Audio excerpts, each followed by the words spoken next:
Crypto-Skeptic Senator Sherrod Brown open to stablecoin legislation, Bloomberg reports. Julia Smith last updated, April 17, 2024 at 18 GMT plus 3 2-minute read.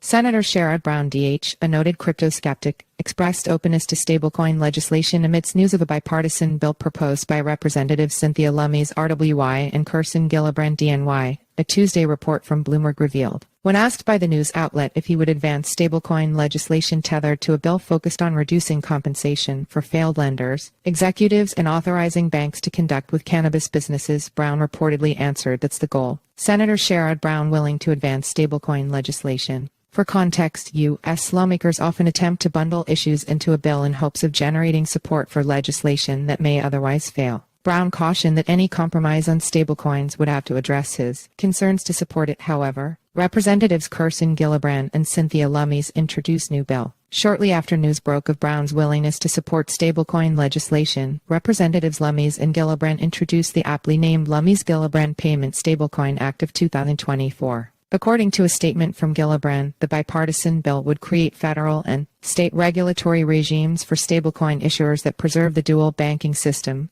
ensure stablecoin issuers maintain one-to-one reserves while prohibiting unbacked algorithmic stablecoins, and prevent illicit use of stablecoins by issuers and users. The senators introduced the Lummis-Gillibrand Responsible Financial Innovation Act in 2022 and reintroduced it last year in hopes of creating stricter digital asset regulations. Passing a regulatory framework for stablecoins is absolutely critical to maintaining the U.S. dollar's dominance, promoting responsible innovation, protecting consumers, and cracking down on money laundering and illicit finance, said Senator Gillibrand. The bipartisan Lummis-Gillibrand Payment Stablecoin Act preserves the dual banking system and gives both federal and state agencies roles in chartering and enforcement. Elizabeth Warren pushes back against stablecoin legislation. Passing stablecoin legislation has been a hot topic on Capitol Hill in recent months. House Financial Services Committee Chairman Patrick McHenry RNC and Congresswoman Maxine Waters DCA reportedly pitched an unreleased proposal to Senate Majority Leader Senator Chuck Schumer DNY last week, tying stablecoin reform to the upcoming funding reauthorization of the Federal Aviation Administration FAA. Senator Elizabeth Warren DMA has resisted her colleagues' efforts, however, claiming that advancing such legislation without effective anti-money laundering laws could expose a number of security risks. For years, Warren has been trying to pass the Digital Assets Anti-Money Laundering Act daamla, which would put such stringent anti-money laundering laws in the crypto sector. We need a regulatory framework that will put the rules for anti-money laundering in place so that we do not have more opportunities for Iran and terrorists and drug lords and human traffickers to make more money, Warren said during a recent hearing. With Brown seemingly on board with approving a stablecoin bill, it may only be a matter of time before new stablecoin legislation is passed. Follow us on Google News.